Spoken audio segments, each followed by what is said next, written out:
tentang usia. Kepada Ustadz Tubagus, dengan ini kami persilakan. Baik, terima kasih. Sebelumnya kita sholawatan terlebih dahulu ya, karena ini masih momentum Maulid Nabi Muhammad SAW. Mudah-mudahan dengan kita selalu mendakwahkan, selalu ya bersalawat pada Nabi Muhammad SAW, insya Allah urusan kita dimudahkan oleh Allah Subhanahu Wa Taala. Mudah-mudahan yang bagi yang lebih membutuhkan, baik itu fakir miskin maupun du'afa, Allah Ta'ala akan memberi kekayaan yang halal di dunia dan di akhirat. Amin ya rabbal alamin.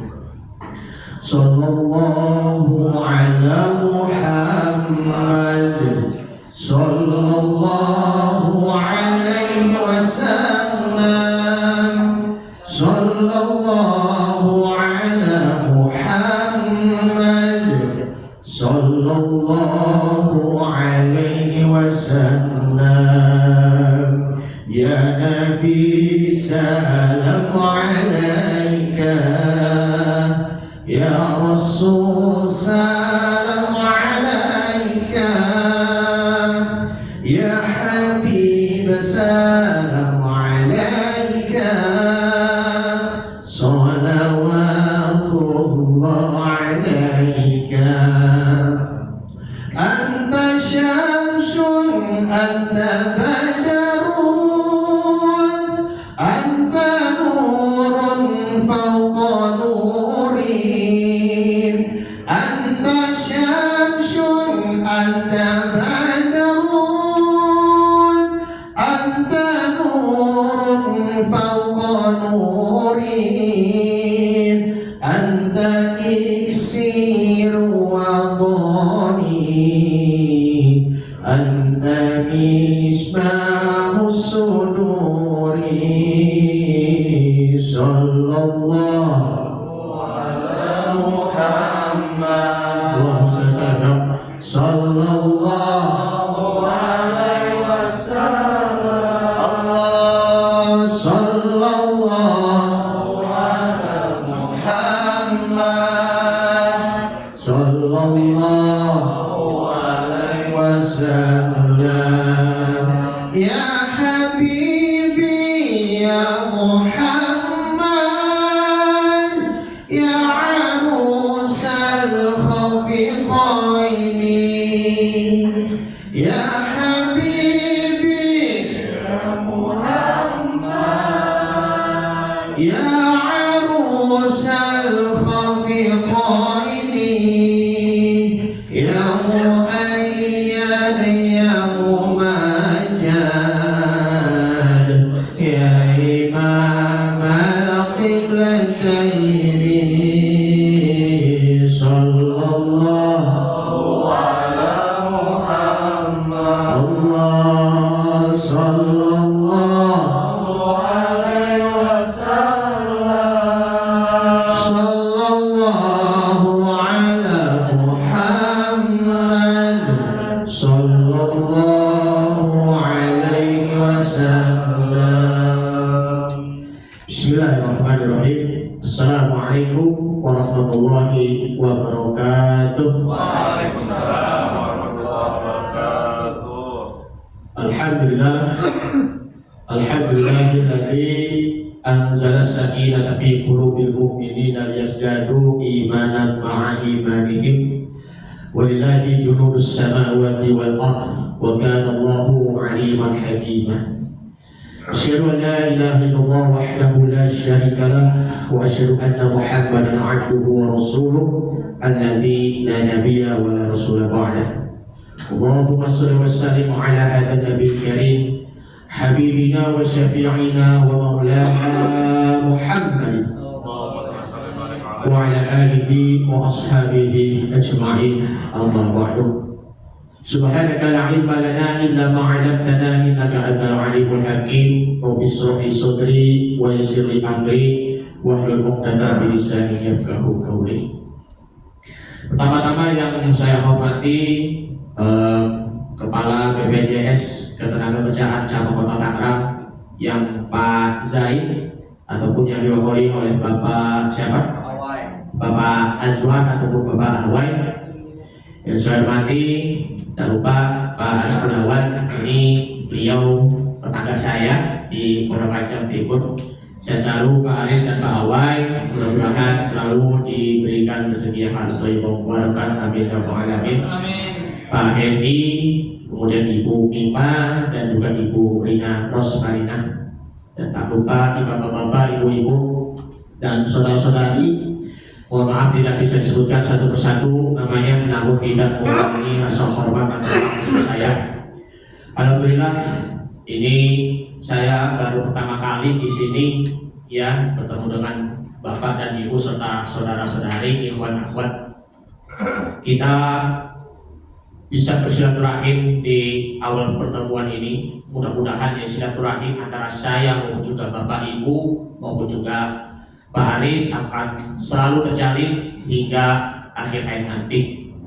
Mudah-mudahan nanti kita akan selalu dipanjangkan umur oleh Allah Subhanahu wa Ta'ala. Amin ya rabbal alamin. Kita bersyukur kepada Allah Subhanahu wa Ta'ala. Allah masih saja memberikan curahan nikmat yang tak terhingga bagi kita, yaitu adalah nikmat iman dan juga nikmat Islam. Dan tak lupa adalah kesehatan ya, merupakan prioritas utama kita, karena Allah Subhanahu wa Ta'ala masih memberikan kesehatan baik itu jasmani dengan ruhani. Kalau kita tidak mempunyai kesehatan di antara satu pun, baik itu jasmani maupun juga ruhani, maka kita sudah benar-benar sakit. Yang lebih parah di sini adalah penyakit ruhani dibandingkan dengan jasmani. Kalau penyakit ruhani, maka itu risikonya itu akan membawa ke neraka. Kalau sedangkan sebaliknya penyakit jasmani itu pun itu tidak bisa membawa kita ke dalam neraka. Karena itu sehatkan ruhani kita dengan zikrullah, kemudian sehatkan jasmani kita dengan olahraga. Makanya kalau namanya olahraga itu kan ada dua kata kan, olah dan raga. Banyakin jogging, banyakin push up, banyakin juga lari-lari ke sana kemari, banyakin juga pull up ataupun juga sit up, push up. Nah, begitu juga batin kita, olah batin kita. Selain zikrullah, ya kita puasa lagi. Ini kebetulan puasa kurang lebih 4 bulan lagi. Insya Allah nanti jatuhnya akhir Februari sekitaran antara tanggal 27 ataupun 28 Februari. Dan nanti di akhir Maretnya itu pun itu sudah tanggal 1 Syawal 1446 Hijriah ataupun Idul Fitri. Mungkin ya tahun Hijriah ini ya sebagiannya sudah pada yang mudik ya, yang dari Jawa maupun yang dari Sumatera. Tapi kalau yang dari Jakarta mah ya cuma di sini-sini doang pada kumpul ya kan. Ada yang dari orang Betawi di sini. Banyak. Betawi mana ya? Jati Asih, Bekasi. La ilaha illallah, Jati Asih. Jauh amat, sama kayak Burima ini mah. Jati Asih. Kampung Jaha, Ustaz. Kampung Jaha. Jauh dari jalan tol ya? Iya, Ya Allah, Masya Allah. Saya pun juga punya saudara. Di mana Pak Ustaz? Ibu saya yang kurang Minangkabau tuh ada yang tinggal di Jati Bening, ada juga di sekitaran kalau nggak salah Kapling Hankam. Ya, kalau nggak salah di situ. Iya. Bahkan ada juga punya kakak ibu saya ataupun paman saya, kurang Minang juga, tinggal di komplek Bukit Kencana. Kencana tahu. Bukit Kencana di situ. Ya. Itu orang Minang. Ibu saya orang Minang. Minang itu di mana? Di mana? Bukit Tinggi. Senang katamu, Paswo dengan ibu jauh. Kalau yang ibu saya dengan ibu Sia namanya Ibu Evi di Kotoana di Solo. Tahun berapa? Oh, di Solo ya. Di Solo ya.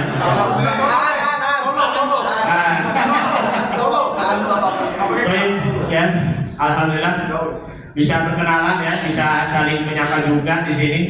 Jadi kalau yang namanya mudik itu kan ya pasti ya pada sepi-sepi kan, pada mana begitu ya, seperti itu ya. Baik, Bapak Ibu sekalian yang dimuliakan Allah Subhanahu wa Ta'ala, izinkan Al-Fakir akan menyampaikan yaitu adalah Al-Quran berbicara tentang usia.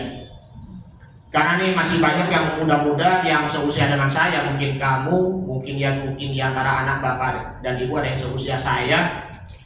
Mohon maaf ya, memang di antaranya itu usia muda, ada yang sudah meninggal padahal usianya itu udah sehat-sehat aja semasa hidupnya, seperti itu kan. Jadi Allah Subhanahu wa taala berfirman dalam surah Al-Isra, surah yang ke-17 yang bunyinya seperti ini. Wa yas'alunaka 'anir ruh qulir ruhi an amri rabbi. Terus wa ma utitum minal ilmi illa qalila. Wa yas'alunaka 'anir ruh. Maksudnya bertanya tentang ruh. Maksudnya ruh di sini adalah usia. Kalau kita ditafsirkan, kalau dalam tafsir Jalalain di sini adalah yahya bihil badan. Maksudnya badan kita masih sehat, jasad kita itu pun juga masih hidup. Jadi kulir ruhi min amri rabbi. Karena urusan tentang kesehatan di sini itu merupakan urusannya Allah Subhanahu wa taala. Wa ma utitum minal ilmi illa qalilan. Dan engkau tidak diberikan ilmu kecuali hanya sedikit. Jadi kalau kita bertanya tentang usia, yaitu hak prerogatif Allah Subhanahu wa taala kapan datangnya waktu kematian. Berbedanya ketika kita lahir, ya maksudnya kita berada di kandungan di usia yang ke-4 bulan di dalam janin. Itu ruhnya ditiup oleh Allah Subhanahu wa taala. Maka terjadilah perjanjian antara janin dengan Allah Subhanahu wa taala. Tertera di dalam surah Al-A'raf, surah yang ke-7 ayat yang ke-172. Yang sudah sering kita dengar yakni adalah alastu birabbikum qalu bala syahidna. Bukankah aku adalah Tuhan kalian? Maka mereka berkata, iya betul, kami adalah hamba-Mu, engkau adalah Tuhan kami. Nah disitulah kita, alhamdulillah kita lahir dalam keadaan muslim.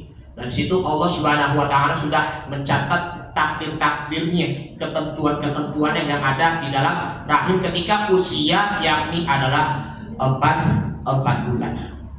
Bapak, Ibu dan juga saudara-saudari yang dimuliakan oleh Allah Subhanahu wa taala. Mengenai tentang usia, ya kita jangan pernah berpikir misalnya begini. Saya targetnya pengen usianya wafat usia misalnya 60 tahun, ya belum tentu. Jadi itu kematian itu tidak dipandang dengan usia. Tidak dipandang siapapun, baik itu dia orang kaya kek, baik itu dia itu adalah orang miskin kek, baik itu dia mohon maaf si pejabat, si rakyat biasa, si presiden, si raja, si perdana menteri maupun juga rakyat jelata. Ataupun yang tidak dipandang ya baik laki maupun juga perempuan, tidak dipandang anak kecil, orang dewasa maupun juga orang tua. Kapan saja ajal itu pasti akan tiba, baik cepat maupun juga lambat. Nah ini kalau kita merasakan kematian bagaimana? Ya pasti saudara-saudara kita, terlebihnya ayah ibu kita ataupun istri kita maupun juga anak-anak ataupun cucu-cucu pasti akan merasakan menangisnya kan. Itu kalau yang namanya sudah wafat ya Bapak Ibu, itu merupakan pertandaan itu adalah kiamat kecil. Kalau sedangkan yang kiamat kubronya ya Bapak Ibu, itu semuanya itu alam semestanya itu pun sudah hancur. Mereka yang sudah berada di alam barzakh, terlebihnya itu adalah alam kubur, mereka ngapain? Menunggu kedatangan hari kiamat, menunggu kedatangan hari kiamat dan juga menunggu meniupnya malaikat siapa? Ya yang meniup sangkakala. Israfil. Nah ini kalau nama malaikat ini mah kita mah balik lagi ke TPA dulu. Kayak Jibril, Mikail, Israfil, Israil, Munkar, Nakir, Atid, Malik, Ridwan. Jibril, Mikail, Israfil, Israil, Munkar, Nakir, Atid, Malik, Ridwan. Kayak dulu TPA yang seperti itu. Saya benar ngajar TPA juga ngajarin nama-nama malaikat supaya nanti mereka menghafal 10 nama-nama malaikat yang wajib kita imani. Nah, balik lagi, mereka menunggu malaikat Israfil meniup sangkakala yang pertama. Semua alam semestanya itu menjadi hancur. Setelah itu meniup lagi yang kedua kalinya, ya semua manusia itu bangkit dari alam kubur. Itulah merupakan fasenya ya ketika mereka menuju ke alam abadi, yaitu adalah alam akhirat. Jangankan kalau kita sudah mengetahui bagaimana gambarnya itu ya kehidupan yang di akhirat, itu pun ya seluas langit dan bumi. Kita masih diberi kesempatan oleh Allah Subhanahu wa taala, masih diberi umur ya, kita perlu perbanyak lagi untuk ya beramal soleh. Makanya dengan catatan jangan merasa kita aman dari dosa. Jangan kita merasa kita pasti orang yang bertakwa. Jangan kita merasa hidupnya aman dan nyaman, merasa aduh pahala saya memang udah diterima ini pastinya, pahala puasa, pahala yang lainnya, terlebihnya itu adalah pahala sholat. Semuanya itu belum tentu diterima oleh Allah Subhanahu wa taala. Segala ilmu yang tentang akhirat di sini, jangankan ya kalau kita cuma hanya tahu yang dari sekulitnya saja, taunya dari sisi kulit. Kalau yang dari dalamnya, dalam kulitnya itu bagaimana? Makanya ya kalau yang namanya ilmu di situ, ya Bapak Ibu, itu ada batasnya. Semua ilmu yang kita memperoleh itu cuma ada batasan-batasannya. Ada yang ilmu agama, ada yang ahli tafsir, ada juga ahli hadis, ada juga ahli ahli akidah, ataupun juga ada filsafat, ada juga ahli hukum Islam dan lain sebagainya. Karena wa fawqa kulli dzi ilmin alim, yang di atas orang yang berilmu di sini adalah yang maha mengetahui, yang maha ilmu, yaitu adalah Allah Subhanahu wa taala. Coba kalau misalnya ilmu kita benar-benar mumpuni, jangan merasa diri kita udah pinter, merasa diri kita udah hebat. Sehebat-hebat apapun ya karena prestasi belajar kita ataupun juga jabatan kita berkat juga kerja keras, jangan sampai kesombongan yang melanda yang ada di dalam hati kita. Maaf ya Pak Bu, suaranya memang saya begini kayak orang yang lagi pidato ya. Mohon maaf ya, sekali lagi mohon izin. Jadi ini merupakan introspeksi diri kita agar ilmu yang kita mumpuni di sini, kita harus menyadari bahwa diri kita merasa ada kekurangan, merasa diri kita bodoh di hadapan dengan Allah Subhanahu wa taala. Makanya coba deh belajar dari seorang Imam Syafi'i, Muhammad bin Idris Asy-Syafi'i, yang dia menulis kitab fikih yang sudah dikenal sekarang ini. Kitab bahasa Arabnya ada, kebetulan ya kitab yang terjemahannya sudah ada, yang namanya kitab Al-Um. Mungkin ya Bapak ataupun Ibu ya sudah pernah lihat kitabnya, bahkan sudah pernah melihat isi-isi kitabnya. Mengenai tentang ya si Imam Syafi'i, dia ditanya oleh salah seorang muridnya mengenai tentang haid. Mengenai tentang haid sini kan biasanya kan kalau yang wanita haid itu kan keluar dari rahim perut wanita, ya kan? Masanya itu kan 9 hari. Kalau sedangkan yang nifas di situ 40 hari darah yang keluar setelah melahirkan. Tapi kalau darahnya masih keluar, entah itu lebih dari 9 hari ataupun entah itu lebih dari 40 hari, itu namanya darah istihadah. Mungkin ya kalau urusan mengenai tentang keluarnya darah dari rahim perut ibu itu kan bisa ditangani oleh dokter ya, seperti itu. Nah, Imam Syafi'i ditanya mengenai tentang darah haid, warnanya apa? Wahai Imam Syafi'i, mau tanya darah haid itu warnanya apa sih? Gitu kan. Kalau misalnya si Imam Syafi'i dia mengatakan darah haid itu warna merah, udah itu pertandanya maaf, dia itu namanya seakan-akan itu ya so tahu. Maka Imam Syafi'i jawabannya di sini adalah ana la adri, ataupun diketahuinya adalah I don't know. Kalau dalam bahasa Inggris yang saya nggak tahu. Maka dari itu wahai muridku, tunggu istriku haid dulu. Dan di sini keutamanya Imam Syafi'i dia menjawabnya itu yang tidak tahu. Kenapa demikian? Jawabannya tidak tahu. Karena dengan menjawabnya itu I don't know ataupun la adri, tidak tahu, itu merupakan nisful ilmi, setengah-setengahnya ilmu. Makanya kalau misalnya ada adab antara guru maupun juga murid, ya memang seperti itu. Semohon maaf, saya tidak tahu begitu. Mungkin itu bisa jadi PR ya. Makanya Imam Syafi'i nunggu istrinya haid dulu ya. Nah, seketika istrinya haid, dia tuangkan haidnya itu ke dalam baskom.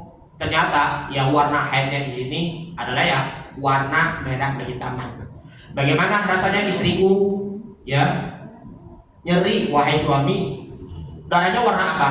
Merah kehitaman. Setelah itu barulah dia menyampaikan jawabannya itu kepada murid-muridnya. Jadi jangan asal menjawab ya, jangan asal menjawab ya. Memang sih harus bisa menjawab ya sesuai dengan ilmu. Tapi ya jangan lupa ya kalau menjawab la adri, saya tidak tahu ilmunya. Bahkan kalau lebih ini lagi terkhususnya lagi menjawab di sini adalah, pernah dengar kalau dari kata Ustadz yang kata-kata terakhir wallahu a'lam bishawab. Hanya Allah yang maha mengetahui, hanya Allah yang maha benar. Itulah kalau yang di zaman dahulu santri-santrinya ya, salafus solehnya, itu yang mereka memang sabar dalam menuntut ilmu di situ. Apalagi gurunya, dia juga harus benar-benar sabar untuk mencari jawaban agar jawabannya itu cuma hanya sekedar dari logikanya saja ataupun asal-asalan saja, tapi berdasarkan dengan ilmu. Kalau di zaman sekarang, maaf, kalau yang namanya ini Ustadz, kalau misalnya ini saya bertanya, tolong jawab sekarang ya Ustadz, hati-hati. Itu namanya kurang beradab terhadap guru. Itulah tanda ketidakberkahan dalam ilmunya seperti itu. Jadi keutamaan Imam Syafi'i di sinilah ada tawadurnya. Keutamaan di sinilah Imam Syafi'i di situ ada adab dalam penyampaian ilmu. Dan keutamaan Imam Syafi'i di situ adalah dia orang yang tidak pernah malu kalau dia menjawab tidak tahu. Kalau misalnya ada pertanyaan-pertanyaan nih dari jamaah, Ustadz, kalau misalnya ini itu, ya kalau ada pertanyaan-pertanyaannya nih ya Bapak Ibu nih, ada yang sulit dimengerti ataupun sulit dipahami, jangan malu untuk menjawab ana la adri, saya tidak tahu. Begitu juga dengan usia kita, umur kita yang kita lakukan, yang kita masih hidup saat ini, maka kita gunakan umur kita dengan sebaik-baiknya agar supaya kita memanfaatkan umur kita. Jangan sia-siakan waktu manfaat kita hanya karena untuk berbuat maksiat. Apalagi di zaman sekarang ini ya, sudah ada HP-nya, sehingga buku-buku pelajarannya itu ataupun buku-buku Islami lah, ataupun ya buku-buku tentang keilmuan-keilmuan tidak pernah lagi ditengok, tidak pernah lagi dipegang.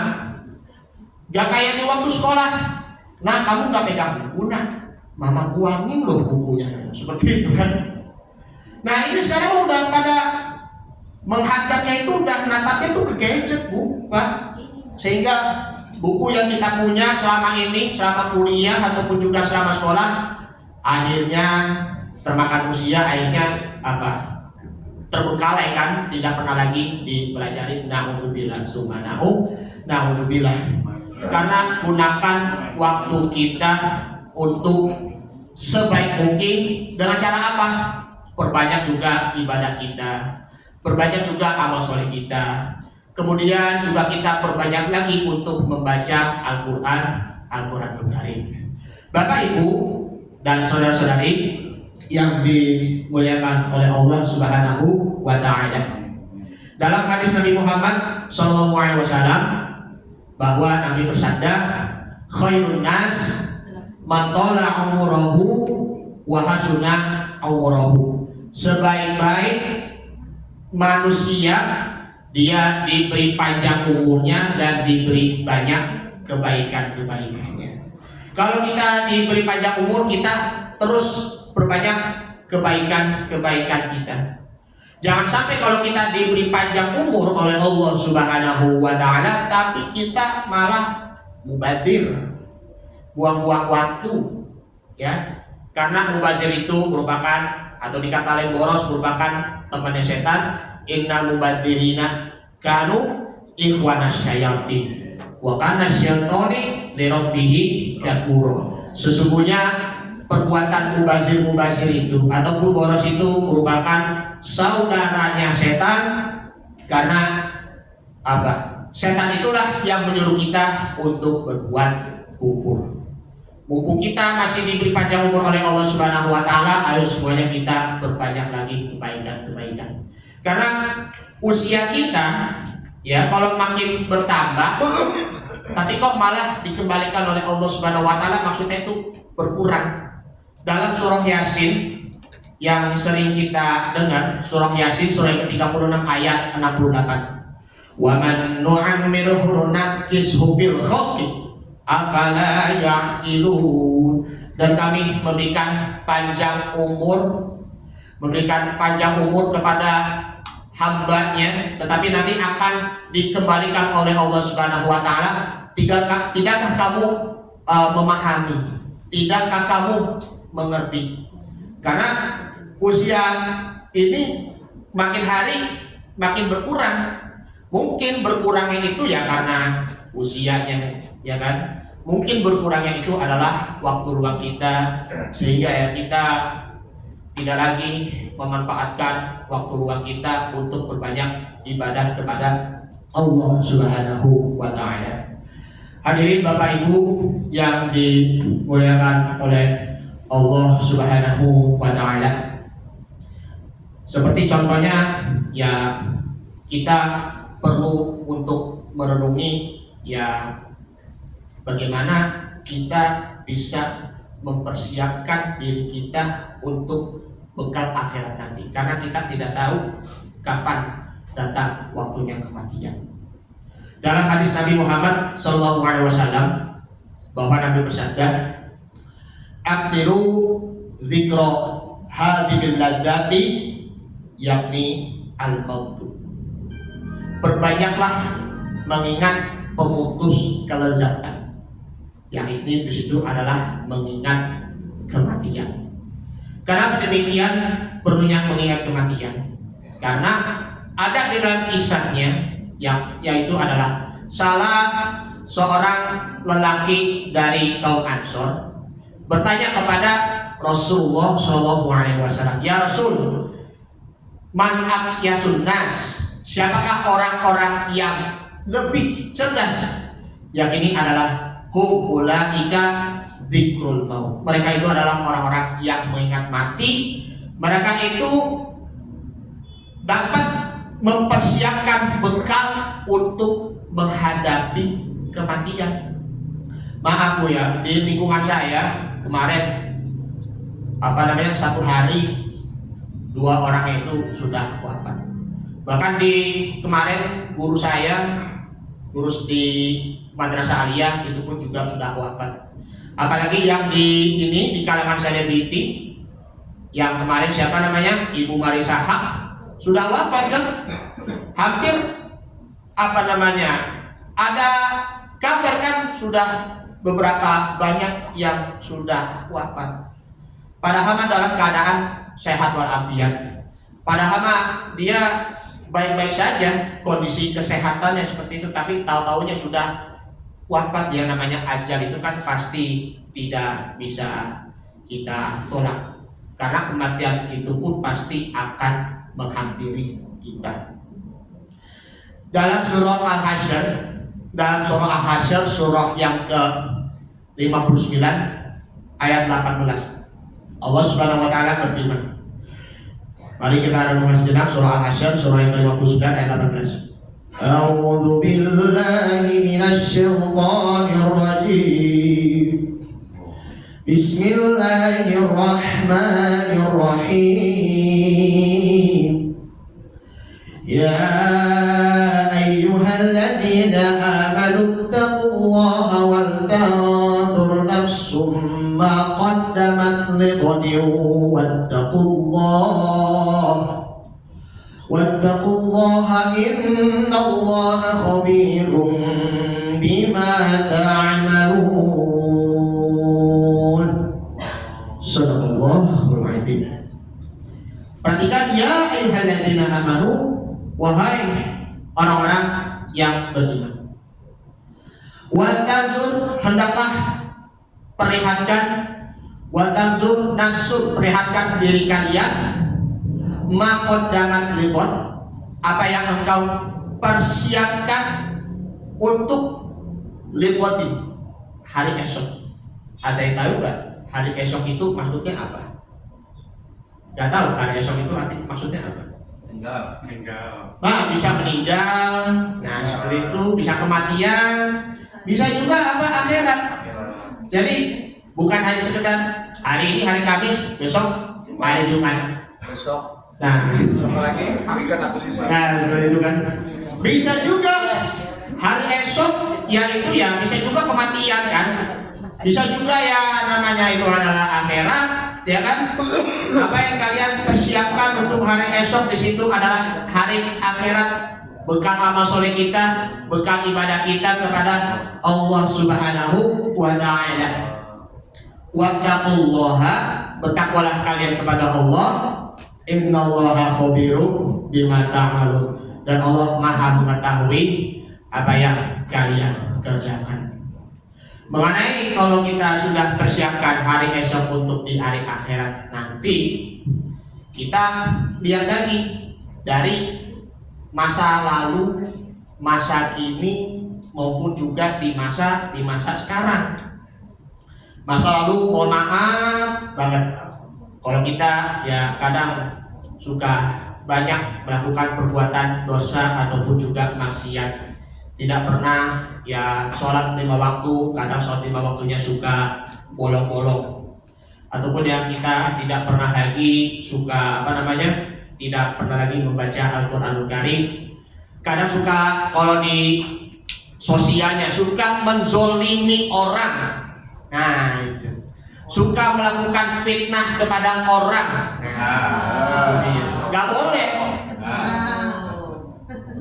Kalau dilihat dari masa lalunya, jangan kita pikirkan di masa lalunya, jangan kita meratapi kesalahan-kesalahan yang di masa lalunya. Kalau yang mengenai tentang urusan dosa-dosa kita yang telah lalu itu, ya itu mah urusan Allah Subhanahu wa Ta'ala. Yang harus kita fokus di sini adalah masa sekarang, masa kini sebagai the challenge ataupun juga tantangan-tantangan bagi kita. Tantangan-tantangannya apa? Yang kita untuk berjihad fisabilillah, baik itu dari segi hartanya maupun juga dari segi jiwanya, seperti itu. Kita juga berusaha untuk mengupgrade, mengembangkan value kita, penilaian-penilaian kita. Kemudian juga mengupdate iman kita dan juga mengupdate takwa kita kepada Allah Subhanahu wa Ta'ala. Karena sering kita kalau dalam ucapkan dalam muqaddimah tersebut, nikmat yang tak terhingga, nikmat iman, ya kan, itu nikmat yang paling tinggi. Dan kemudian juga nikmat Islam. Setelah itu ya nikmat ketakwaan kita kepada Allah Subhanahu wa Ta'ala. Karena dua hal ini yang namanya iman dan takwa itu pun yaitu tidak bisa terpisahkan. Apalagi iman, ilmu, adab, ya kan, itu pun juga kita tidak bisa terpisahkan. Semuanya itu terkait. Orang yang beriman pasti yaitu adalah orang berilmu. Sedangkan orang yang beradab itu pasti orang yang berilmu. Kalau sedangkan orang yang bertakwa itu pasti orang yang beriman. Kalau sedangkan orang yang beriman situ ya pasti dia orang Islam. Pertanyaannya ya, kalau orang Islam apakah dia beriman ataupun bertakwa? Belum tentu. Karena kan semua yang ada di dalam isi hati kita itu kosong. Jangan cuma hanya Islam KTP, ya kan? bisa KTP. Ya kita gak beriman, gak bertakwa, gak berilmu, gak beradab, tidak pernah sholat 5 waktu, tidak pernah membaca Al-Quranul Karim. Na'udzubillah min dzalik. Bapak Ibu sekalian yang dimuliakan Allah Subhanahu wa taala. Jadikan ya masa kini itu ya sebagai tantangan kita, dan masa depan itu pun juga akan menjadi harapan kita. Apa yang dipersiapkan hari esok tadi ayat Al-Quran barusan, maksudnya di sini adalah akhirat. Jadikan masa depan itu sebagai harapan. Maksudnya di sini adalah akhirat yang baik. Ya tentunya terlebihnya di sini adalah surga. Surganya Allah Subhanahu wa taala. Syukur-syukur kalau kita perbanyak sholawat pada Nabi Muhammad SAW, insya Allah nanti kita masuk surga bersama Rasulullah Shallallahu Alaihi Wasallam. Itulah yang namanya bukti kecintaan kita kepada Nabi Muhammad Shallallahu Alaihi Wasallam. Di umur kita masih hidup, ya kita perbanyak baca Al-Quran, perbanyak sholawat kepada Nabi Shallallahu Alaihi Wasallam. Apalagi ketika menjelang ajal ataupun juga kematian, membaca syahadat supaya nanti mati dalam keadaan iman dan amal soleh, dan tak lupa membaca sholawat pada Nabi Muhammad SAW. Itu pun dijamin insya Allah kita nanti masuk surga bersama para syuhada, para orang-orang yang mati syahid. Makanya Bu, Pak, jangan malu-malu, jangan segan-segan untuk membaca sholawat. Meskipun cuma hanya sholawat itu hanya dari dalam hati saja. Sallallahu ala Muhammad, sallallahu ala Muhammad, Allahumma sholli ala Muhammad, Allahumma sholli alaihi wasallim. Semua yang kalau kita membaca sholawat kepada Nabi Sallallahu Alaihi Wasallam itu terkait juga dengan rukun sholat. Ya, terkait juga dengan rukun sholat. Kalau kita tahiyat awal ataupun juga kita tahiyat akhir, pasti kita membaca sholawat kan. Asyhadu an la ilaha illallah wa asyhadu anna Muhammadan abduhu wa rasuluh. Allahumma sholli ala Muhammad wa ala ali Muhammad kama shallaita ala Ibrahim wa ala ali Ibrahim, dan seterusnya. Ini untuk menyempurnakan rukun sholat kita. Pertanyaannya, kalau kita sholat meskipun ada satu yang ketinggalan, semuanya sudah terpenuhi, Al-Fatihah oke, tumaninah ataupun ketenangan yang oke, tapi ada satu ketinggalan, sholawatan. Apakah sholatnya itu sah atau tidak? Tidak. Sah atau tidak? Tidak sah. Karena inilah kita sebagai umat Nabi Muhammad SAW. Ketika kita sudah menjalani sakaratul maut, kita membaca sholawat, insya Allah mati dalam keadaan husnul khotimah. Amin ya rabbal alamin. Hadirin sekalian, Bapak Ibu dan saudara-saudari yang dimuliakan Allah Subhanahu wa taala. Ada sebuah kisah mengenai tentang akhir kehidupan. Seperti contohnya di sini. Di zaman Nabi Musa alaihissalam, ada salah seorang laki-laki, dia itu puluhan tahun hobinya bermaksiat. Entah itu dia hobinya bermabuk-mabukan, entah itu hobinya suka memfitnah orang ataupun menzalimi orang. Ketika Oke, sekali lagi ya, tadi kepotong lagi sama ini. Ada suatu kisah di zaman Nabi Musa alaihissalam. Ya, dia seorang laki-laki, dia hidupnya puluhan tahun bermaksiat. Dia puluhan tahun bermaksiat, hobinya bermaksiat, entah itu dia melakukan zina, entah itu dia minum khamr ataupun minuman keras, entah itu suka memfitnah orang, menzalimi orang, begitu. Ketika sudah wafat si yang meninggalnya itu, gak ada satupun ya di antara warga-warga sekitar si pendosa itu ya mau mengkafani, mau mengkuburi, ya kan, karena mereka itu menilai dia ahli maksiat yang pasti dijamin masuk neraka. Padahal itu tidak. Lalu Allah Subhanahu wa taala mewahyukan kepada Nabi Musa alaihissalam. Nah, Nabi Musa itu dia mau mencari si pendosa itu yang sudah meninggal. Di manakah si lelaki itu yang sudah meninggal? Ternyata si pendosanya itu dia malah dibuang ke tempat sampah. Gak mau dikuburin, ya kan? Akhirnya dia dibuang ke tempat sampah. Begitu, naudzubillah. Akhirnya ketemu dengan si pendosanya itu yang sudah meninggal, yang berada di tempat sampah. Kenapa dia mayat ini dibuang ke tempat sampah? Nabi Musa bertanya kepada salah seseorang, karena dia hidupnya selalu dalam bermaksiat, wahai Musa alaihi salam. Tapi Nabi Musa alaihi salam dia menjawabnya yang lain. Dengerin, ini si mayatnya ini selama hidupnya di waktu siang hari dia kan bermaksiat ataupun melakukan dosa-dosa. Tapi di waktu malam harinya, tapi dia bertobat kepada Allah Subhanahu wa Ta'ala. Akhirnya Allah memaafkan dan mengampuni si pendosa itu, ahli maksiatnya itu. Jadi Allah memaafkannya sehingga dia mematikan si pendosanya itu di akhir kehidupan husnul khotimah. Husnul khotimah. Karena itu di kehidupan kita awalnya baik, tapi kalau di akhir kehidupannya bagaimana? Makanya yang baik belum tentu masuk surga, yang buruk pun juga belum tentu masuk neraka.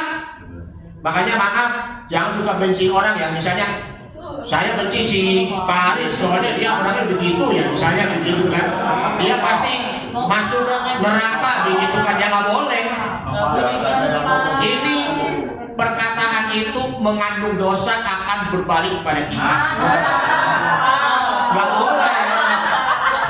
Jadi nggak boleh mengatakan kalau misalnya dia meninggal nih, dia mengatakan ini, jangan mengucapkan kata ahlil khair itu nggak boleh.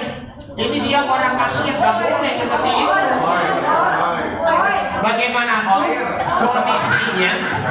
Bagaimanapun kondisi si yang mayat itu ya tetap yang ahlil khair, karena belum tahu akhir kehidupannya seperti apa.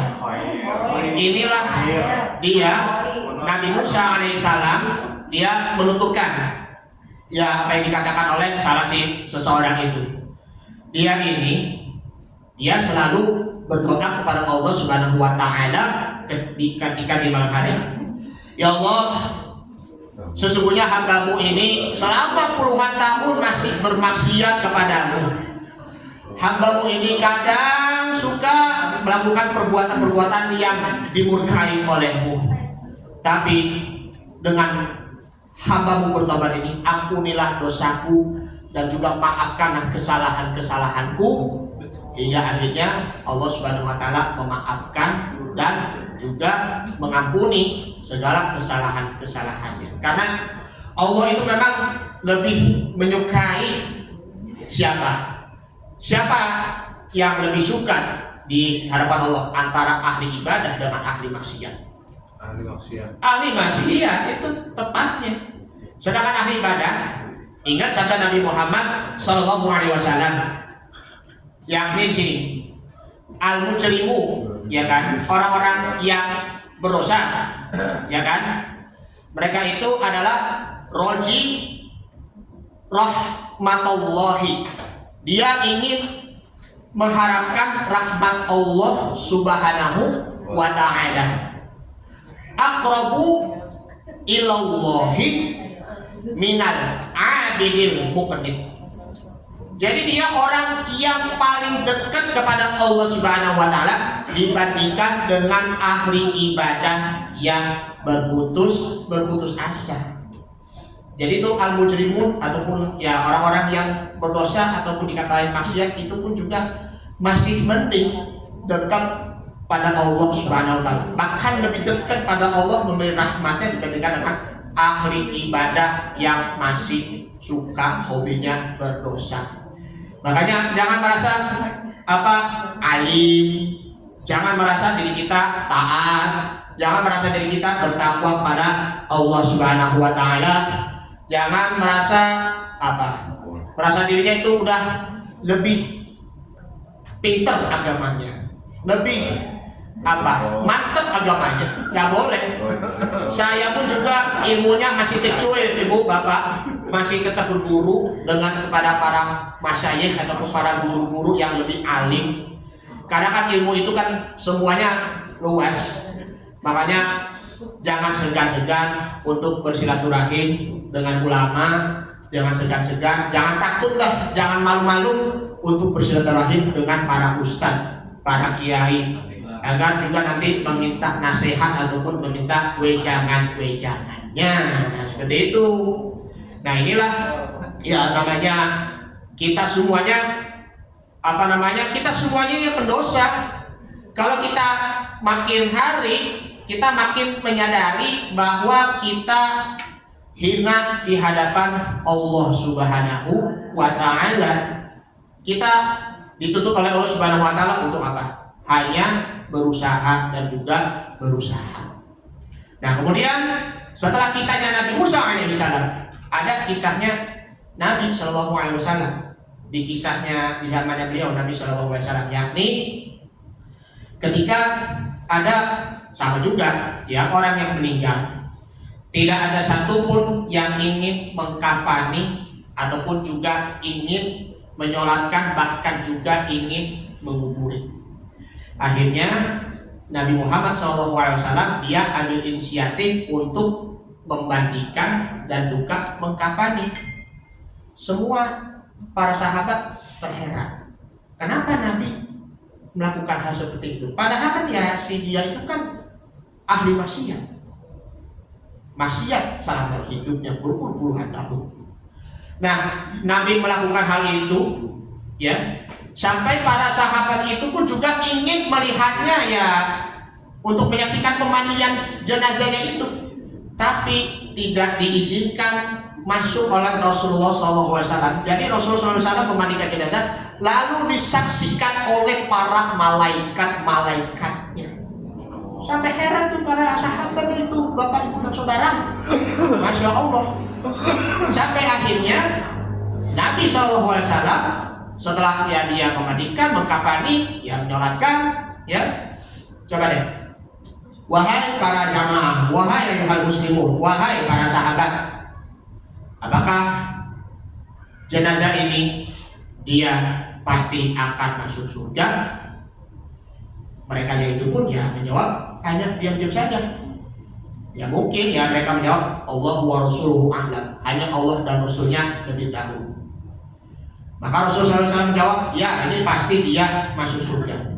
Ada satu si sahabat yang bertanya, ya Rasul, kenapa engkau mengatakan hal demikian dan masuk surga? Padahal dia ini hidupnya dia berkelimpang dalam dosa selama hidupnya. Tapi Rasulullah SAW dia menjawab, dia adalah orang yang bertaubat dalam akhir kehidupannya.